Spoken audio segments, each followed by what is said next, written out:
Dear students, I hope all of you are doing well. तो जैसा कि हमने पिछले वीडियो में डिस्कस किया था, आई टोल्ड यू अबाउट एनएएस या नेशनल अचीवमेंट सर्वे। इसका जो टेस्ट है 4 दिसंबर को ऑल ओवर इंडिया सारे स्कूल्स में हो रहा है। सारे स्कूल्स में तो नहीं हो रहा, सिलेक्टिव स्कूल्स में होगा, लेकिन किस स्कूल में होगा किस में नहीं वो बाद में बताया जाएगा। तो most probably you should be prepared कि आपके स्कूल में होने जा रहा है और उसकी कैसे हमने तैयारी करनी है। तो उसके लिए अलग अलग वीडियोस बना रहे हैं। सो ये जो वीडियो है, this is for 9th English. So English, maths, science and SS, ये सब्जेक्ट्स के जो टेस्ट होने हैं। And in this video we are going to discuss 9th English sample test paper for NAS. So let's begin. Today we are going to discuss this 9th class English test, right. So इसमें अलग अलग तरह की competencies होती हैं, अलग अलग तरह की क्षमताएं, एबिलिटीज़ जो है वो असेस की जाती हैं। तो यहाँ पे जो EC 2.1 कॉम्पिटेंसी है, analyses and evaluates the different audio and written material, कि जो स्टूडेंट है वो कितनी आसानी से ऑडियो उसको मान लो सुनाई दे, लिसनिंग हो या फिर रिटन मटेरियल हो, तो कितनी आसानी से उसको समझ पाता है। तो ये सारे कॉन्सेप्ट इसमें डिस्कस होंगे, पैसेज, ग्राफ और poetry. So let us discuss this one. तो इसको हम देखते हैं। सबसे पहले ये जो एक पैसेज दिया गया है हमारे पास, और उसको पढ़ के हमने क्वेश्चंस के आंसर देने हैं। सो ऑलरेडी आप इस तरह के जो क्वेश्चंस हैं वो स्कूल में सॉल्व करते हो, आपके नॉर्मल सिलेबस में होते हैं। सो इसमें दो तरीके हैं। एक तो है कि कई बार कहा जाता है कि आप पहले क्वेश्चंस रीड कर लो और फिर जो है पैराग्राफ को रीड करो। But I would personally recommend कि आप सीधा पैराग्राफ रीड करो, अच्छी तरह से उसको समझो। यदि अच्छी तरह से समझ लिया तो कोई भी क्वेश्चन हो अपने आप आसान हो जाएगा। तो यदि आप पहले क्वेश्चन रीड कर लेते हो तो आपका ध्यान थोड़ा क्वेश्चंस की ओर ज़्यादा रहता है, डिस्ट्रैक्शन रहती है। सो आई पर्सनली रिकमेंड कि पहले आप पैरा जो है वो रीड कर लो सारा। तो इसको पहले रीड करते हैं, लेट्स रीड। और रीड करते वक्त आप इस बात पे ध्यान रखना कि मैं कहाँ कहाँ पे रुकता हूँ। सो हमारा पर्पस सिर्फ यही नहीं है कि इस पैराग्राफ को ट्रांसलेट करके बताना। मेरा पर्पस ये है कि you should know how to read a paragraph. ठीक है, तो पॉजेज कहाँ कहाँ होने चाहिए, तो उस बात पे आप जरूर ध्यान दें। In the United States of America, so United States of America में even children of wealthy parents, यहाँ तक कि जो वेल्दी पेरेंट्स हैं, अमीर पेरेंट्स हैं, उनके जो बच्चे भी हैं, take on part time jobs. वो पार्ट टाइम जॉब्स लेते हैं। पार्ट टाइम जॉब्स टेम्परेरी, मतलब फॉर सम टाइम, सारे दिन का जॉब नहीं है, कुछ समय का, कुछ घंटों का। To earn their own money, अपने खुद के पैसे कमाने के लिए।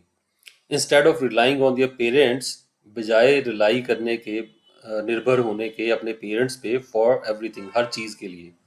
This teaches the children several things, और ये जो चीज़ है बच्चों को बहुत सारी चीज़ें सिखाती है। वन फॉर वन, एक तो ये है कि ये teaches them the dignity of labour.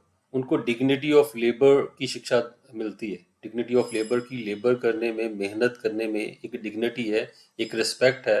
सो मेहनत की एक अपनी वैल्यू है। No work is too big और टू स्मॉल, और कोई भी काम ना तो ज़्यादा बड़ा हो सकता है, बहुत बड़ा है, तो ना ही बहुत छोटा है। And work itself is dignified, और वर्क अपने आप में ही डिग्निफाइड है। काम करना ये एक रिस्पेक्टेबल चीज़ है। किस तरह का काम है, छोटा बड़ा, ये चीज़ें इंपॉर्टेंट नहीं है, work is important. Second, it teaches children the value of money, और दूसरी बात क्या है कि बच्चों को वैल्यू ऑफ मनी सिखाती है, पैसे की कीमत। एंड हार्ड वर्क करना सिखाती है। वेन यू अंडरस्टैंड, जब आप ये बात समझते हो, how much effort it takes to earn money, कि कितने पैसे लगते हैं, कितनी एफर्ट लगती है, कितनी कोशिश लगती है पैसे कमाने के लिए। You stop asking your parents, तो आप अपने पेरेंट्स को मना बंद कर देते हो ये कहना, मांगना, to buy you things that are expensive, कि वो आपको वो चीज़ें खरीद के दें जो कि बड़ी एक्सपेंसिव हैं, बड़ी महंगी हैं। एंड नॉट नेसेसरी, और नेसेसरी नहीं है, कोई इंपॉर्टेंट नहीं है, ज़रूरी नहीं है। हाउएवर इन इंडिया, लेकिन भारत में, it is mostly the poor students, ये ज़्यादातर पुअर स्टूडेंट्स होते हैं, गरीब जो बच्चे होते हैं, और चिल्ड्रन जो गरीब विद्यार्थी होते हैं या बच्चे होते हैं, who and up doing part time jobs, जो कि पार्ट टाइम जॉब जो है वो करते हैं, to supplement their family income, ताकि अपनी फैमिली इनकम को सप्लीमेंट कर सकें, कि उसको पूरा कर सकें, जो कमी है उस कमी को पूरा कर सकें।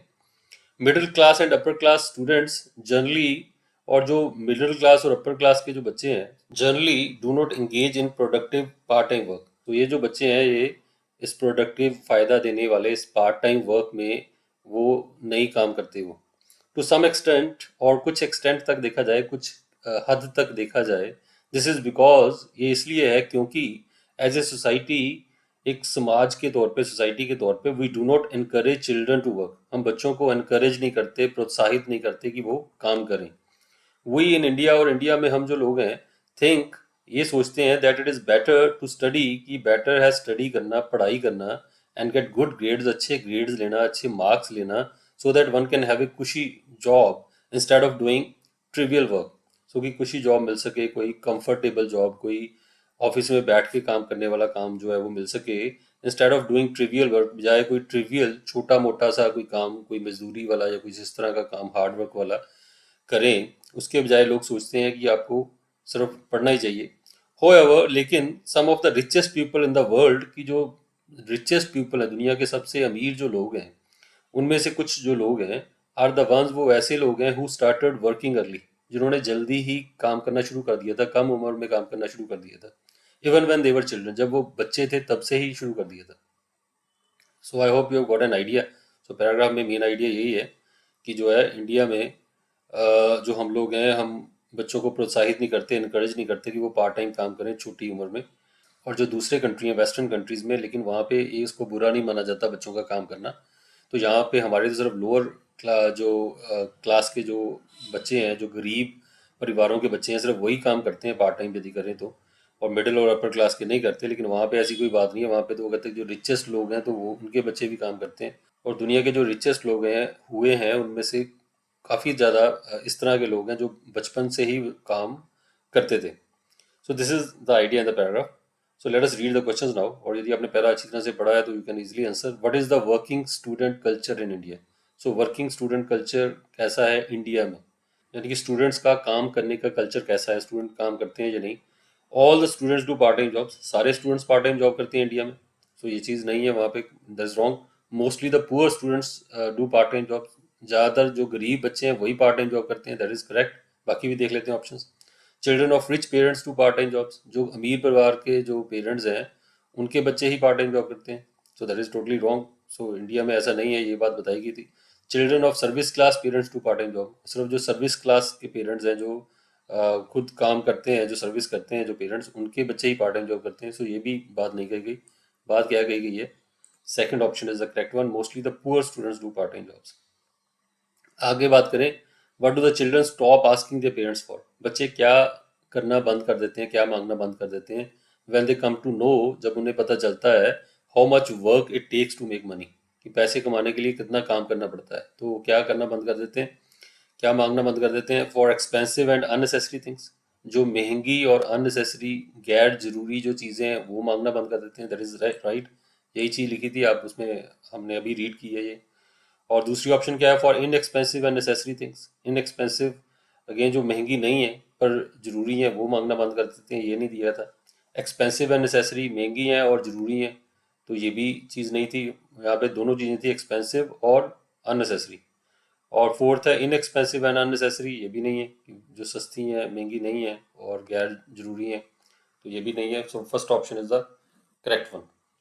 Then the next is, which of the following statements is or are true about America according to the given passage? So America में क्या चीज़ ट्रू है, अमेरिका के बच्चों के बारे में क्या बात कही गई है वहाँ पे?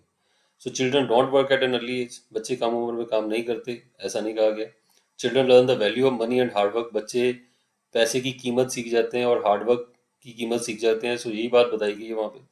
और नेक्स्ट है, children do not rely on their parents for everything, बच्चे अपने पेरेंट्स पे ही रिलाई नहीं करते, उन पे निर्भर नहीं रहते हर चीज़ के लिए. ये भी बात सही है, यही बात कही गई थी वहाँ पे. Parents don't allow their children to work, parents अपने बच्चों को अलाउ नहीं करते काम करने के लिए. सो ये गलत है, ऐसा नहीं कहा गया. पेरेंट्स तो वहाँ कहा गया अलाउ करते हैं. सो कौन सी दो ऑप्शन करेक्ट है? बी और C. A B that is wrong. So B C this is correct. Then C D और बी डी और ये गलत है. So second option was the correct one. अगला देखते हैं, कंप्लीट द सेंटेंस. सेंटेंस को कंप्लीट करो. Many parents in India do not encourage their children to work because. तो काफ़ी जो पेरेंट्स हैं इंडिया में वो अपने बच्चों को एनकरेज नहीं करते काम करने के लिए. क्योंकि क्यों नहीं एनकरेज करते? They don't know about the dignity of labour. So उनको डिग्निटी ऑफ लेबर का पता नहीं है कि मेहनत करने में रिस्पेक्ट है, मेहनत की रिस्पेक्ट नहीं पता.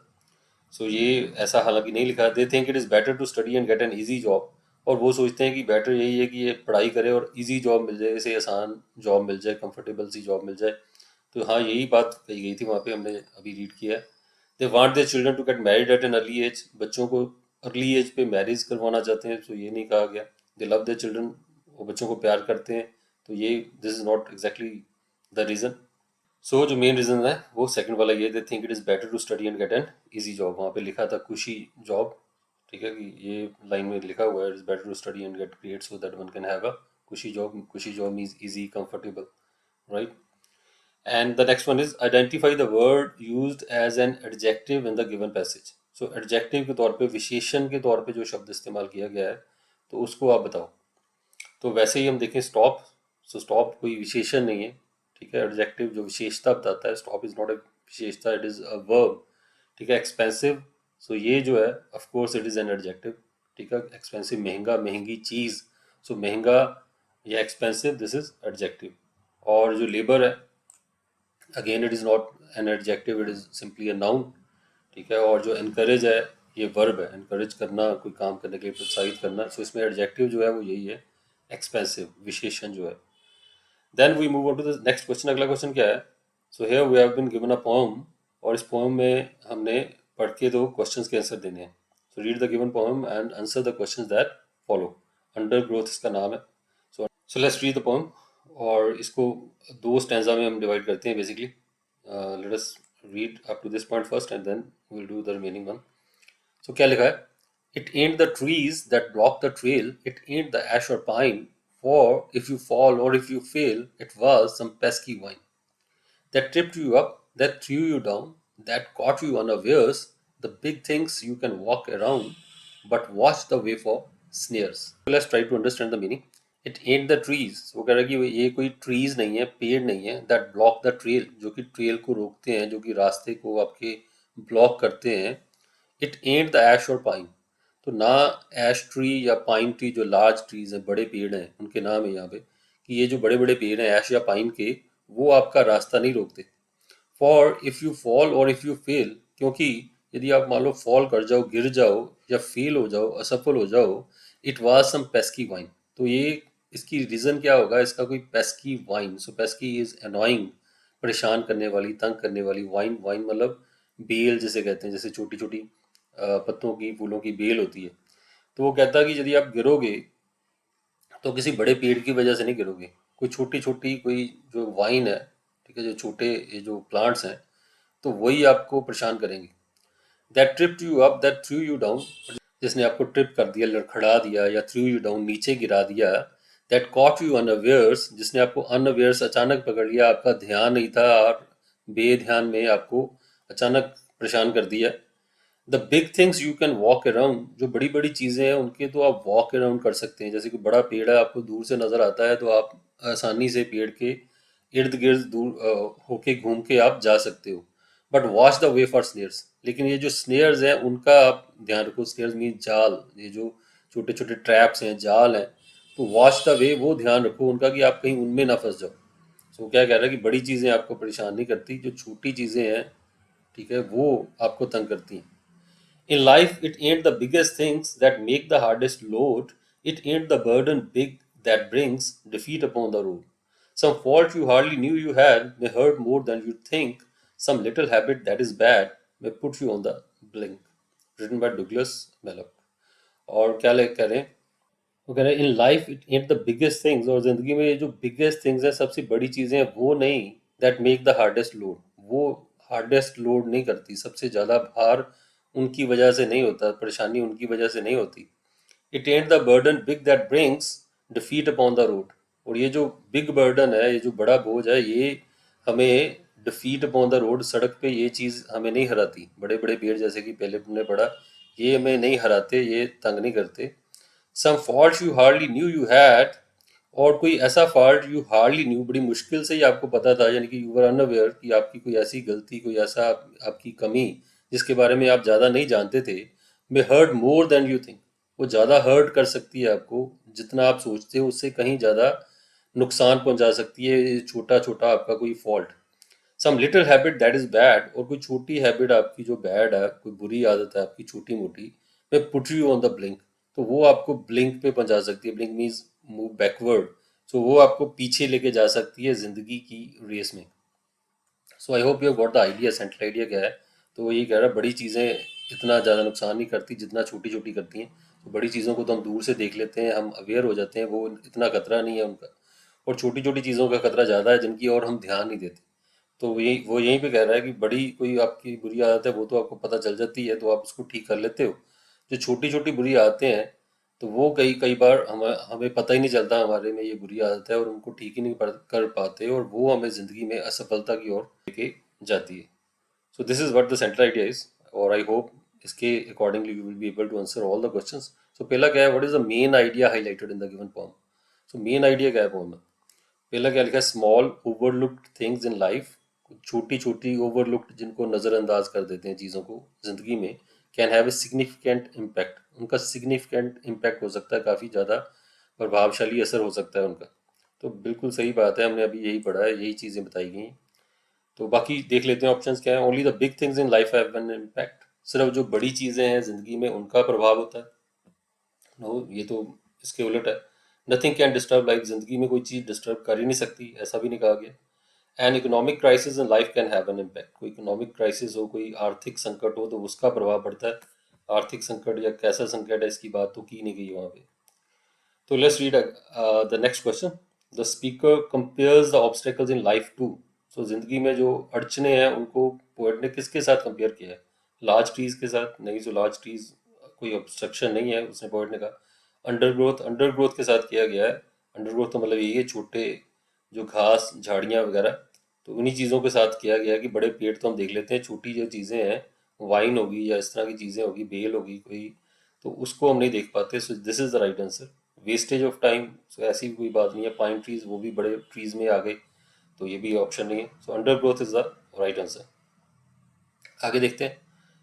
The poem extends the metaphor to personal challenges. So poem में जो मेटाफोर है, मेटाफोर मतलब कोई कंपैरिजन, जो तुलना की गई है पर्सनल चैलेंजेस के साथ, emphasizing that it's not always the biggest burden. इस पे ये एम्फेसाइज किया गया है, जोर दिया गया है कि जो बिगेस्ट बर्डन है, जो बड़े बड़े बोझ हैं, वो नहीं है दैट लीड टू, वो हमें इस चीज़ की ओर नहीं लेके जाते. किस चीज़ की ओर नहीं लेके जाते वो देखते हैं.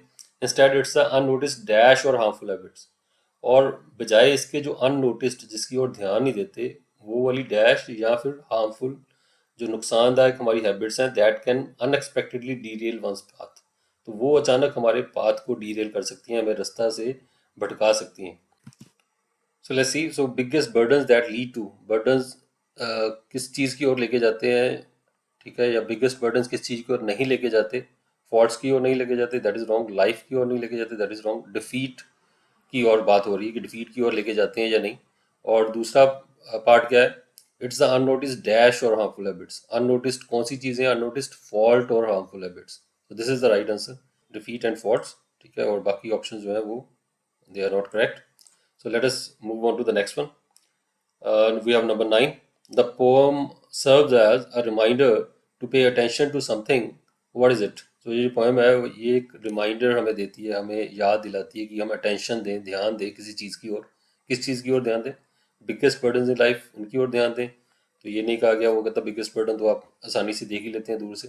Seemingly in significant aspects of life, और जो सिग्निफिकेंट इंपॉर्टेंट आस्पेक्ट लगते हैं उनकी ओर, इंपॉर्टेंट आस्पेक्ट की ओर तो ध्यान हमारा वैसे ही चला जाता है, तो उसके लिए रिमाइंडर की जरूरत नहीं है. Seemingly insignificant aspects of life, और जो सीमिंगली मतलब नजर आते हैं, प्रतीत होते हैं, इनसिग्निफिकेंट महत्वहीन जो लगते हैं देखने में, ऐसे एस्पेक्ट्स ऑफ लाइफ जिनकी ओर ज़्यादा महत्व हम नहीं सोचते, ध्यान नहीं देते, तो उन्हीं की ओर ध्यान देने की बात हुई है. सो this is the right answer, third one. और हार्डवर्क, हार्डवर्क की भी यहाँ पे बात नहीं हुई है, तो this is the right answer. और लास्ट वाला है, the rhyme scheme for the first four lines of the poem is. So rhyme scheme इसमें कौन सी यूज की गई? राइम स्कीम मतलब ट्यून हम कह सकते हैं, या उसका रिदम कह सकते हैं.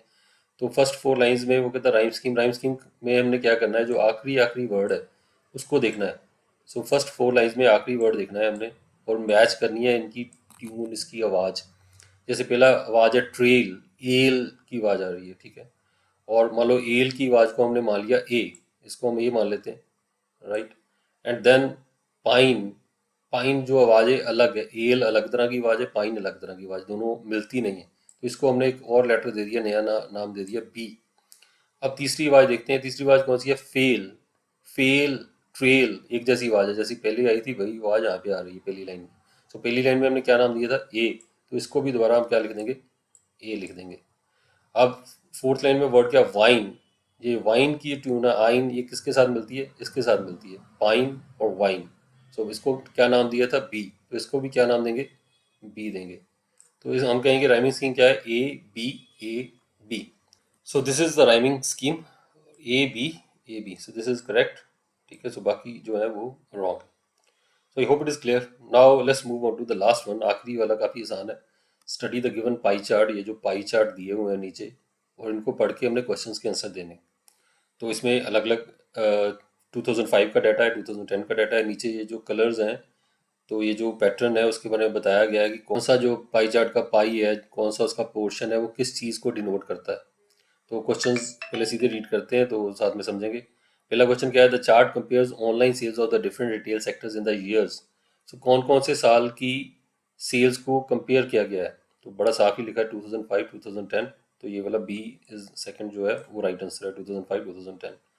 अगला देखते हैं, the majority of online sales in 2005 cover the sector of. Majority मतलब सबसे ज़्यादा, ठीक है। जो 2005 में जो सबसे मेजोरिटी है, सबसे बड़ी जो सेल्स है किस चीज़ की है। हम क्या करेंगे, 2005 वाला ये जो पाई चार्ट देखेंगे, और सबसे बड़ा जो हिस्सा है, सबसे बड़ा हिस्सा है कौन सा, ये वाला है 35 वाला। तो ये डॉट्स डॉट्स लगे हैं, डॉट डॉट्स किसको डिनोट करते हैं, ये नीचे देखें, इलेक्ट्रॉनिक्स और अप्लायंस को। तो इसलिए हम क्या कहेंगे, इसका आंसर क्या है, 2005 में सबसे ज़्यादा मेजर जो सेक्टर है वो कौन सा है, electronics and appliances. So I hope it is clear. अगला देखें, in the year 2010 online sales of dash increase by 5%। 2010 वाला जो दूसरा पाई चार्ट है उसको हम देखेंगे, और उसमें हमने देखना है कि किस चीज़ की सेल 5% बढ़ी है, पहले से 5% बढ़ी है। तो इसमें हम देखें, यहाँ पे ये 18 है तो ये 23, ये 5 बढ़ा है। तो बाकी 5 और कोई, यहाँ पे 35 था 30, ये 5 कम हुआ है, डिक्रीज हुआ है, ये नहीं है। 25 15 ये डिक्रीज हुआ है, ये भी नहीं है। 22 32 ये 10% इंक्रीज हुआ है। तो आंसर जो हम ढूंढ रहे हैं 5% इंक्रीज वाला, वो ये वाला है, 18 और 23। और ये जो कौन सी लाइन लगी है, इस तरह की स्लांटिंग लाइंस लगी हैं। स्लांटिंग लाइंस कहाँ पे हैं, इस चीज़ में है, वीडियो गेम्स। तो इसका आंसर क्या आएगा, वीडियो गेम्स। और 14th पढ़ते हैं, ड्यूरिंग द 5 ईयर पीरियड, ये जो 5 साल का पीरियड था, as an increasing number of people chose to purchase food and beverage online. और ज़्यादा लोगों ने फूड और बेवरेज जो है उसको ऑनलाइन परचेज किया। We can see that transaction went from just dash to dash, ठीक है, making the retail sector with largest overall proportion of the online market. So main चीज़ हमने, इतना लंबा क्वेश्चन है, मेन चीज़ हमने क्या देखनी है कि जो फूड एंड बेवरेज ऑनलाइन है वो कितने से कितने तक पहुंची है। फूड एंड बेवरेज वाला कलर कौन सा है, ये जो बिल्कुल ब्लैक बॉक्स है यहाँ पे। तो ब्लैक बॉक्स यहाँ पे कितना था, 22, और यहाँ पे कितना है, 32। सो फूड एंड बेवरेज 22 से 32 तक पहुंची है। तो ये वाली ऑप्शन हम चूज करेंगे, 22 to 32। लेट्स फाइंड आउट, यहाँ पे ऑप्शन। तो हमें ऑप्शन देखने की जरूरत ही नहीं है, पहले आंसर देखें फिर ऑप्शन देखें, दैट विल बी बेटर। और 15th क्वेश्चन क्या है, in 2005 that sector boasted an impressive 25% of the total online sales in Canada. So 2005 में कौन ये जो चीज़ है 25% थी।